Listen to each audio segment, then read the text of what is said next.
Imagine this. It's the weekend. You're at a quiet lake with your friends. Music is playing. Everyone's laughing. The water looks calm, peaceful, safe. You decide to swim a little farther out. The water suddenly feels colder, unnaturally cold. But you ignore it. Then something grabs your left leg, hard. At first, you think it's one of your friends messing with you. You even smile for a second, but the grip tightens. And before you can react, you're pulled straight down into the dark water. The sound disappears. The sunlight above you fades into a blurry shimmer. Your lungs start to burn. You open your eyes underwater, and that's when you see it. A green figure staring back at you. Its body looks almost human. There's something strange on its head, like a hollow filled with water. Its fingers dig into your torso, as if it's trying to tear you apart from the middle. You try to scream, but water fills your mouth. And just before everything goes black, the creature tilts its head and smiles. Cut to silence. Yes, I'm talking about Kappa. The very same creature you might have seen in television cartoons like Shinchan. In those shows, it looks harmless, funny, almost cute. But who is Kappa really? What is it? Where did it come from? Does it truly exist? Or are these just fragments of folklore created to entertain children? Come closer, let me tell you something far darker.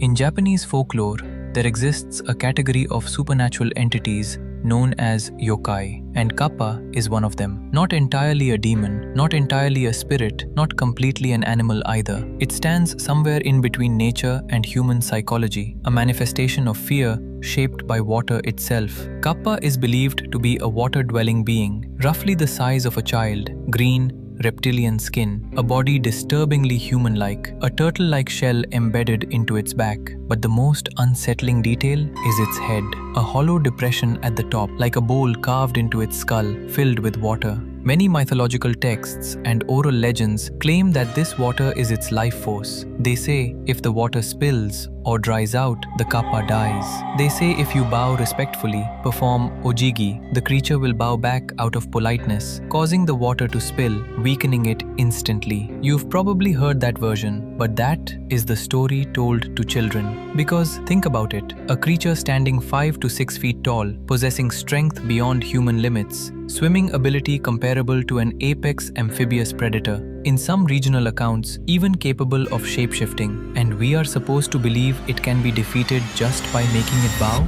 No, that explanation is too convenient. Some forgotten regional narratives suggest something far more disturbing. Kappa was not created as a monster, it was created as a punishment. There was once a dark practice where unwanted newborn infants were abandoned near rivers and water bodies. According to certain legends, Kappa was sent or manifested to tear apart those responsible, to ensure that such cruelty would never continue. Perhaps it was designed to make evil afraid. Perhaps it was placed between darkness and morality, not as a demon, but as a guardian.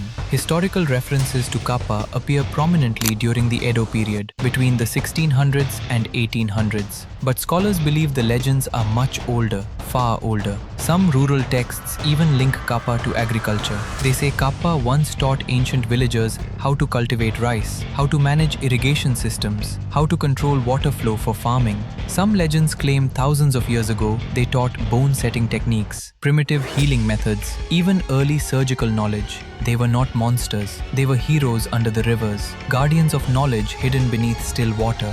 So what happened? Why is Kappa today remembered as a river monster? Why do the stories now say it drags humans underwater and drowns them mercilessly? Why does it rip bodies apart in the depths where sunlight cannot reach? Old folklore suggests only one reason. Kappa was created to help humanity, but over time, humanity changed. Rivers were polluted, sacred waters were desecrated, forests were destroyed, innocence was replaced with greed, and perhaps the guardian became the executioner, the protector became the predator, and the transformation happened because of us. Yes, you heard that correctly. Not because Kappa turned evil, but because we did. Year 1945. Japan was collapsing into violence and war. The scent of blood seemed to dissolve into the air itself. Humanity was eroding, morality was thinning. Civilians and officials alike believed the world they once knew no longer belonged to them. Some citizens moved toward the outermost coastal regions of Japan, seeking distance from destruction, seeking survival. But fate had chosen a different ending. The place they gathered was called Nagasaki. On August 9, 1945, the second atomic bomb fell on Japan. The original target had been Kokura, but poor weather forced the aircraft to change course, and Nagasaki became the chosen ground. The sky did not simply explode, it split. A sun descended upon the earth. Within seconds, tens of thousands were gone.